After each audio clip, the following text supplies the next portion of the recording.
All right, let's move on to 4A Sectional 20. This is one of the big sectional championship games that people are really looking forward to in Northeast Indiana. You've got Leo traveling to Zollner Stadium to take on a Bishop Dwenger team that has played well all season, but specifically down the stretch. What do you see as being the most important things on Friday night at Zollner Stadium? Here's a game I look at, and you look at Dwenger, which does not shoot themselves in the foot and hurt themselves with turnovers and penalties very much, against almost a mirror image of themselves in Leo, and Leo just does not do that very much.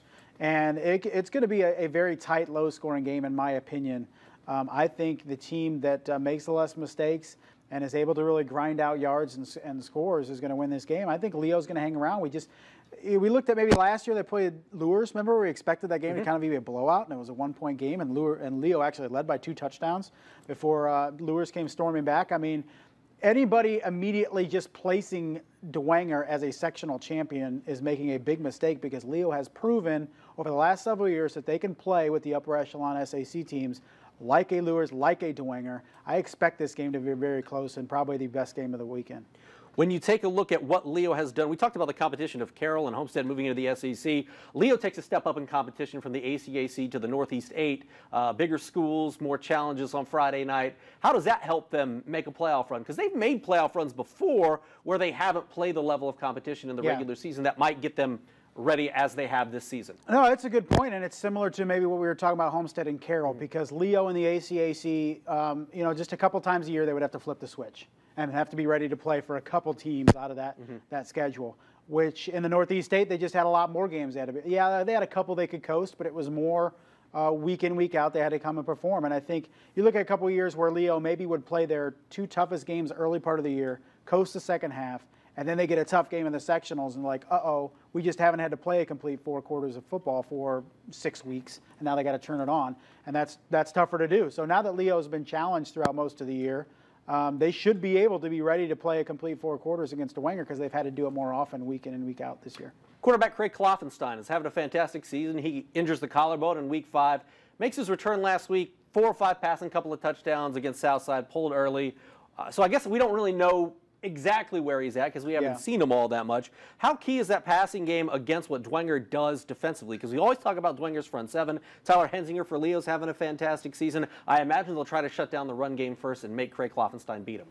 Yeah, that's going to be the big thing, because you look at that Dwenger defense, nobody really scares you on that Dwenger defense, but they're just fundamentally sound and very good. Austin Burns and Colin Burns, and guys like Amon Clark is good. Frankie Yanko. I mean, just all those guys that you look at them and they're not physically imposing whatsoever, but they are good, fundamentally sound football players.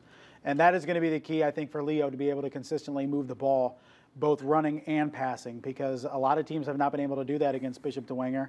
That's the key for Leo on Friday. For Bishop Dwenger, it starts offensively with Amon Clark. He's been great all season.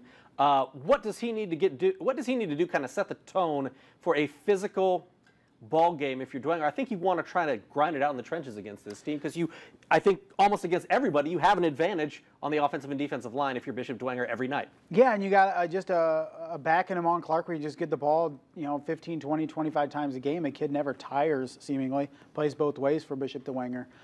So, yeah, you just want to establish that running game. If you could move the ball consistently on the ground, that is going to help you out. But that Leo defense, and we've talked about it, last 4, 5, 6 years is very tough to move the ball on. And I think it's going to be Blake Pichelny that's going to have to make some plays. And he has made plays this year, but I think it's going to be on him to make some big plays in the passing game for Dwenger to win this game. The one thing that stuck out to me a lot last week about Dwenger's defense is Nishawn Jones, at New Haven. They limit New Haven, who has athletes, to 6 points. Nishawn Jones, 21 carries for 78 yards, 3.7 yards a carry. He averages 7.5 yards a carry this season. They were really able to bottle him up, and that was really the key to their success defensively last week. Yep, and they just seem that they've done it.